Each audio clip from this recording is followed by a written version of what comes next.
الرحمن الرحیم. ناظرین السلام علیکم. میں ہوں آپ کا میزبان صابر شاکر وفاقی دارالحکومت اسلام آباد سے. میں آپ کے ساتھ 3-4 خبریں شیئر کرنا چاہتا ہوں. صورتحال اچھی نہیں ہے، بلکہ صورتحال انتہائی خراب ہے، کیونکہ ہم آپس میں دست و گریبان ہیں، لڑائی عروج پہ ہے. پولیٹیکل پلیئرز آپس میں لڑ رہے ہیں، اور پولیٹیکل پلیئرز کے ساتھ ساتھ اسٹیبلشمنٹ کے ساتھ ملٹری اسٹیبلشمنٹ، ملٹری لیڈرشپ، ان کے حالات بھی کوئی اتنے اچھے نہیں ہیں. آپس میں پولرائزیشن بہت ہو چکی ہے. پاکستان میں پولرائزیشن ہر لیول پہ ہو چکی ہے، ہر جگہ پہ ہو چکی ہے. کوئی ادارہ بھی کوئی معاشرے کا کوئی بھی سیگمنٹ متحد نہیں ہے، متفق نہیں ہے. ہر کوئی انتشار کا شکار ہے، اور یہ انتشار داخلی بھی ہے اور یہ خارجی بھی ہے. اور اس سے فائدہ کون اٹھا رہا ہے؟ اس سے فائدہ سب سے زیادہ دشمن اٹھا رہا ہے. ایکسٹرنل پلیئر سب سے زیادہ اس کا فائدہ اٹھا رہے ہیں، جو ہمارے دشمن ہیں اور جو ہمارے دوست کی شکل میں دشمن ہیں. اس کی ریزن کیا ہے؟ اس کی ریزن یہ ہے کہ ہم آپس میں دست و گریبان ہیں، ایک دوسرے کے گریبان پھاڑ رہے ہیں، ایک دوسرے کو ننگا کر رہے ہیں، ایک دوسرے کو بے لباس کر رہے ہیں، اور ایک دوسرے کو برداشت کرنے کے لیے تیار نہیں ہیں. قانون کو ہم نہیں مانتے، جوڈیشری عدلیہ کو ہم نہیں مانتے، رول آف لا کو ہم نہیں مانتے، پارلیمان کو ہم نہیں مانتے. پارلیمان کی بالادستی کو پار کیا، آزادی صحافت کو ریزہ ریزہ کیا، جوڈیشری کی آزادی کو ختم کیا. اور اس وقت پاکستان میں مائٹ از رائٹ ہے، لاٹھی جس کی لاٹھی اس کی بھینس. جو جتنا طاقتور ہے وہ اپنے مفادات کا تحفظ کر رہا ہے. کسی ادارے کو بھی، کسی بھی ادارے کے کسی بھی فرد کو آپ ٹچ کرتے ہیں تو وہ کہتے ہیں کہ یہ انٹچیبل ہے، آپ اس طرف نہیں آ سکتے، ہماری طرف نہیں آ سکتے، آپ صرف اپنا کریں. اور ایک ادارہ دوسرے ادارے کی برائیاں، خامیاں بیان کر رہا ہے، اور دوسرے ادارے کو کہتا ہے پہلے آپ ٹھیک ہوں، آپ کے ادارے میں کیا کیا ہو رہا ہے آپ کو پتہ نہیں ہے، آپ اپنا ادارہ ٹھیک کریں، ہم اپنا ٹھیک کریں، ہمارا خیال آپ چھوڑ دیں، پہلے آپ کریں. تو پہلے آپ اور پہلے آپ، یہ ہو رہا ہے. اور دوسرا، گورننس کا یہ حال ہے کہ گورننس نام کی کوئی چیز نہیں ہے. ہائیبریڈ سسٹم بدستور چل رہا ہے، ہائیبریڈ سسٹم 100% چل رہا ہے. جو ہمیں نظر آ رہا ہے وہ ہے نہیں، جو ہمیں نظر نہیں آ رہا وہ اصل میں حقیقت ہے، اور وہ صحیح نہیں ہے. یہ سارے معاملات چل رہے ہیں. ہمیں حکمران کوئی نظر آتے ہیں اور حکمرانی کسی اور کی ہے. فیصلہ بالکل کیا گیا، اناؤنس کیا گیا ہے کہ ہم اے پولیٹیکل ہیں. آرمی چیف نئے آ چکے ہیں، ان کو جو بریفنگ دی جا رہی ہیں ان میں کچھ اور ہی بتایا جا رہا ہے. اور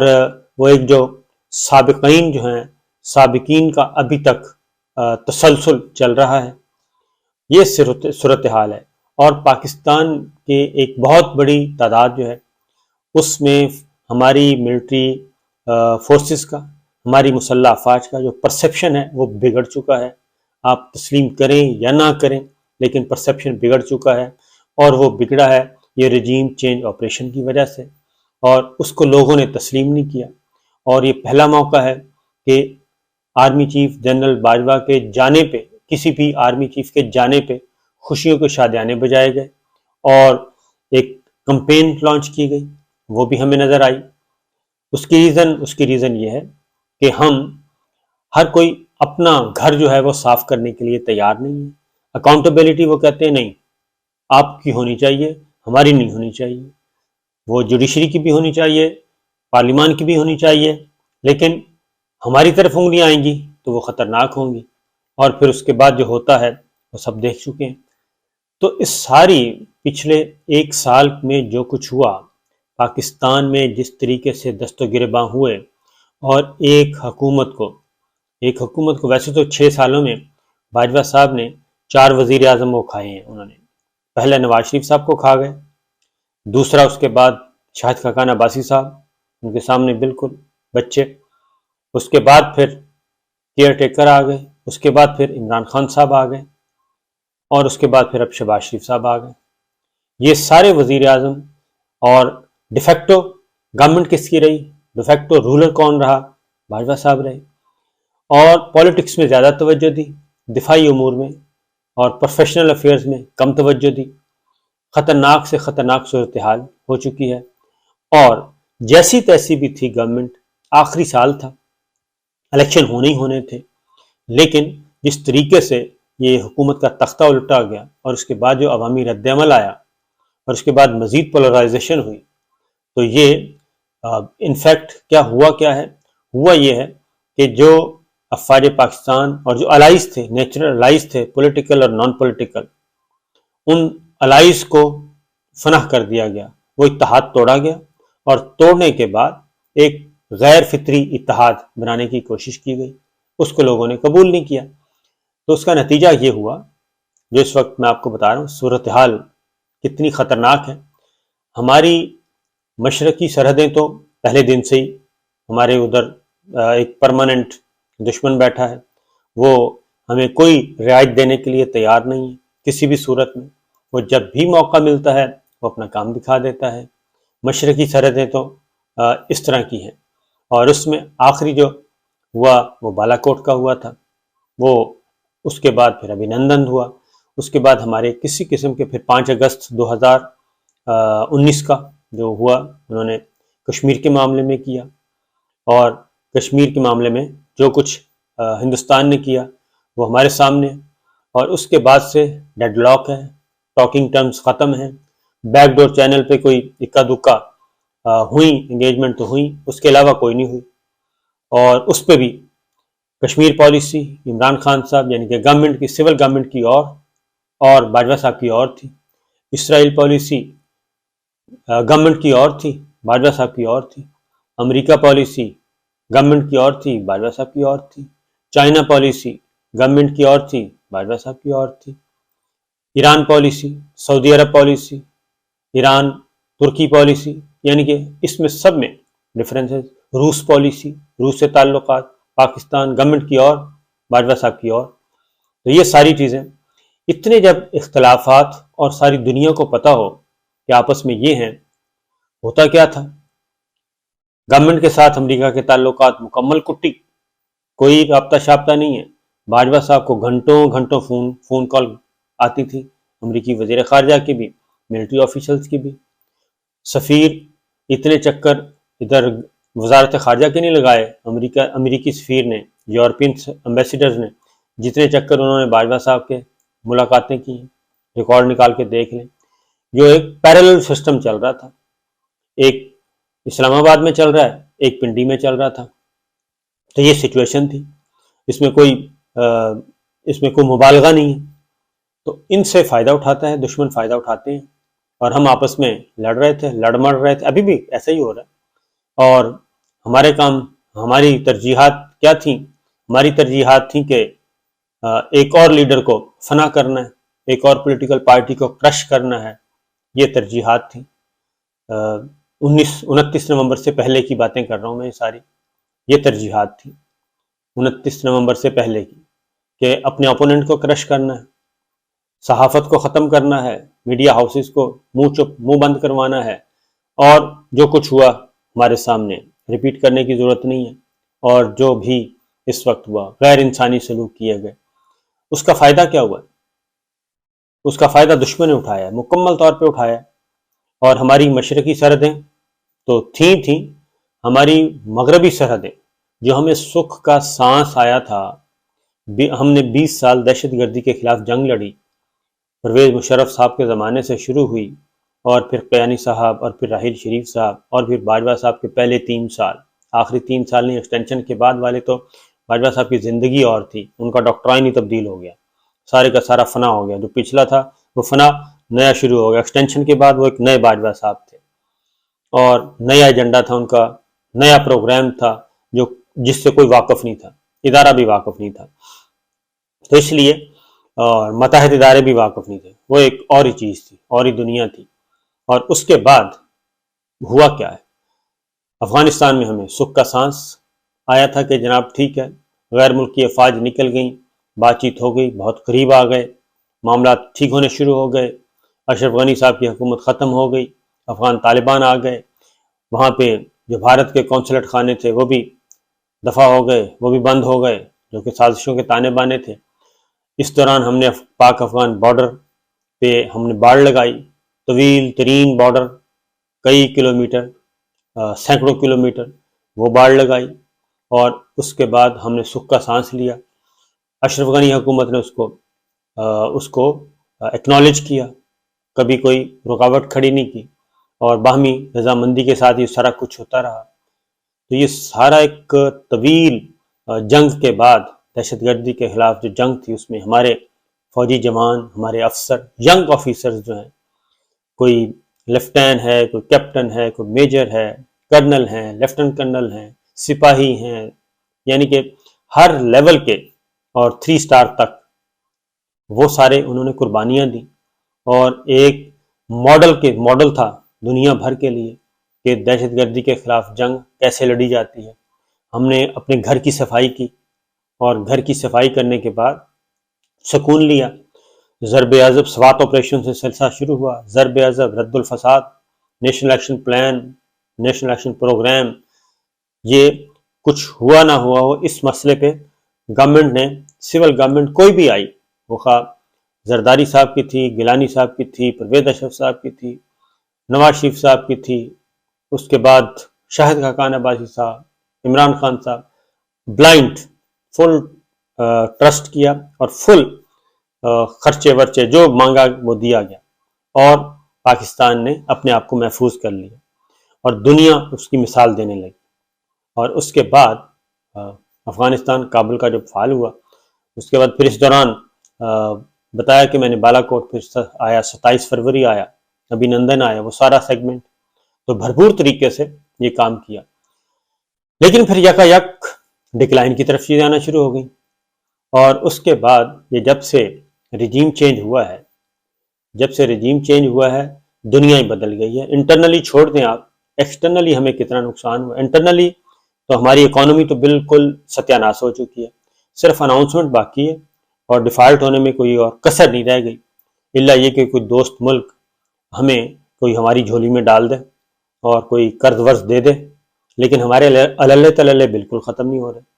یعنی پریورٹی ڈار صاحب اور رجیم چینج اور وہ ڈرائنگ روم میں جو بریفنگز دی جاتی تھیں، اس میں تو یہی تھا کہ بس یہ انہوں نے بہت ستیاناش کر دیا ہے۔ اب وہ اعداد و شمار اور آج کے اعداد و شمار زمین آسمان کا فرق ہے، اور ہمارے پاس زر مبادلہ کے ذخائر نہیں ہیں، جو ہیں 6 ارب ڈالر، وہ چائنا اور سعودی عرب کے ہیں، وہ ہم استعمال نہیں کر سکتے، اور باقی رہ گئے 40-50 کروڑ رہ گئے ہیں۔ یہ ہے گراؤنڈ کی سچویشن، حقیقی صورتحال، اعداد و شمار۔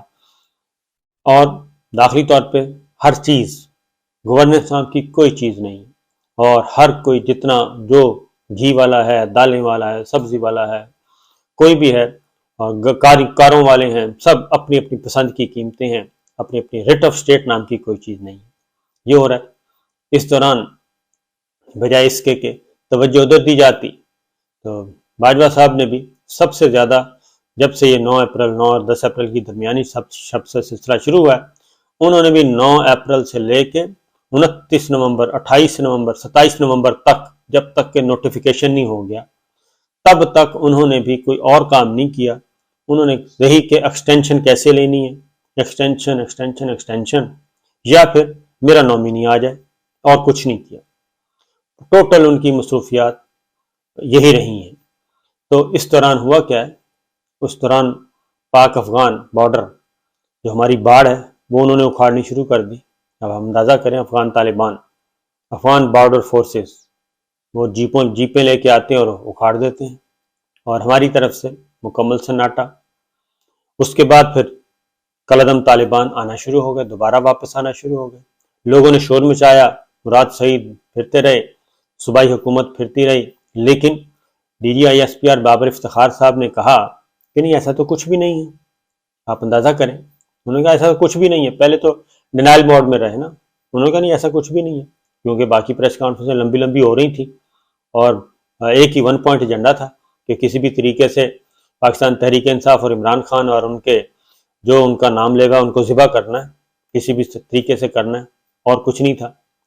یہ پاک افغان بارڈر پہ اب انہوں نے حملے شروع کر دیے، ہمارے چمن کے شہر پہ انہوں نے گولہ بارود پھینکا ہے افغان بارڈر فورسز نے۔ یہ لیول آ گیا، اور ہمارے شہری جو ہیں وہ شہید ہو گئے ہیں۔ یہ ہے سچویشن اس وقت کہ افغان بارڈر فورسز کہاں افغان طالبان کے ساتھ ابھی ہنا ربانی خیر وزیر مملکت برائے امور خارجہ کابل کا وزٹ کر کے آئی ہیں، ٹھیک ہے، لیکن نتیجہ کیا نکل رہا ہے؟ نتیجہ یہ نکل رہا ہے ہماری افغان پالیسی بھی گئی اور ہمارا سب کچھ گیا، روس سے تعلقات، ہمارے تعلقات خراب ہو گئے، چائنا سے ہم دور ہو رہے ہیں، وہ چائنا ہمارے قریب ہے، ہم چائنا کے قریب نہیں ہیں، کیونکہ یہ جو رجیم چینج ہوا اس کے بعد ایک طرف انڈیا کو دیکھ لیں، وہ روس کے ساتھ کیسے ڈیل کر رہا ہے اور ہم کہاں ڈیل کر رہے ہیں، پاک افغان بارڈر بھی صورتحال خراب، پاک ایران بارڈر بھی صورتحال خراب، اور ادھر بھی وہ دھمکیاں شمکیاں دے رہے ہیں، اور ایسے لگ رہا ہے، اور انٹرنلی اکانومی کولیپس کر گئی ہے، اور پولیٹیکل انسٹیبلٹی ڈسٹیبلٹی اتنی زیادہ ہے، اتنا ڈسٹیبل ہو چکے ہیں ہم کہ تصور نہیں کیا جا سکتا، اور ٹاکنگ ٹرمز ہے نہیں ہے، اور زبان دیکھ لیں آپ پولیٹیکل لیڈرز کی، ایک دوسرے سے بڑھ چڑھ کر ایک دوسرے کو دشمن جانی دشمن سمجھ رہے ہیں، اور یہی situation D G I S I کی press conference, D G I S P R کی پریس کانفرنس، کاش وہ پریس کانفرنس ہوتی، ہمیں جو ایکسٹرنل خطرات تھے، انٹرنل جو خطرات تھے سیکورٹی کے اس پہ ہوتی، ساری کی ساری پولیٹیکل تھی، کہا گیا ہم اے پولیٹیکل ہیں، پریس کانفرنس ساری پولیٹیکل، سارے پولیٹیکل ایشوز، کوئی ایسا نہیں رہا جو تھا نہیں، اور اس میں ایسے لگا کہ پتہ نہیں اب اس سے پہلے کیا ہوا کیا نہیں ہوا، تو یہ ہے سچویشن اس وقت، تو ضرورت یہ ساری صورتحال کی ضرورت یہ ہے کہ نئے آرمی چیف آئے ہیں، ان کو بھی ان کو وہ ابھی اپنی وہ کر رہے ہیں، ابتدائی نوعیت کی بریفنگز لے رہے ہیں، اور یہ کام ہو گیا، تو میرا خیال ہے کہ ضرورت ہے کہ ہماری پولیٹیکل ملٹری لیڈرشپ یہ اپوزیشن اور حکومت کا کھیل ختم کریں، آپس میں بیٹھیں اور بیٹھ کے جس ادارے کا جو کام ہے وہ کرے، اور ایک مشترکہ فورم پہ جو ہمیں خطرات لاحق ہیں وہ خطرات ان کو نمٹا جائے، اور اس میں کم از کم ہم ایک ہو جائیں، اور اس میں صدر مملکت اہم رول ادا کر سکتے ہیں، بہت زیادہ اہم رول ادا کر سکتے ہیں، وہ سپریم کمانڈر ہیں، لیکن ایک سیلف ریسپیکٹ ہونی چاہیے، لیکن اس وقت یہ ہے کہ جو سب سے بڑی اور پاپولر جماعت ہے ابھی بھی ایجنڈا یہی ہے کہ اس کو کسی طریقے سے فارغ کر دیں، الیکشن کمیشن آف پاکستان ہو یا باقی ہوں، وہ اسی پہ لگے ہوئے ہیں کہ ان کو فارغ کر دیں، کیونکہ فٹ پرنٹس ایسے ہی ہیں، فٹ پرنٹس ایسے ہی ہیں، نئے آرمی چیف کو موقع عمران خان صاحب نے بھی کہا ہے، میں بھی یہی کہتا ہوں، ہمیں اچھے کی توقع ہے، جناب عاصم منیر صاحب سے اچھے کی توقع ہے، لوگ بے شک جو بھی کہتے رہیں لیکن ہمیں پھر بھی اچھے کی توقع ہے ان سے، اور بہت زیادہ اچھے کی توقع ہے، تو ٹائم دینا چاہیے، لیکن اس دوران یہ کام بھی ہونا چاہیے، صدر مملکت آگے بڑھیں اور یہ کام شروع کریں، ورنہ ہم داخلی طور پہ بھی اور ہمارے چاروں طرف ایک سرحد محفوظ ہے ہماری، اور وہ ہے پاک چائنا، اس کے علاوہ کوئی سرحد ہماری محفوظ نہیں ہے،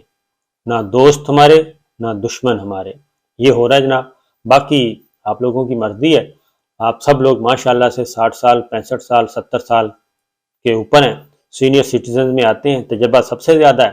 لیکن ایسے لڑ رہے ہیں، دشمنیاں ایسی ہیں، ایگو سے باہر نہیں نکل رہے،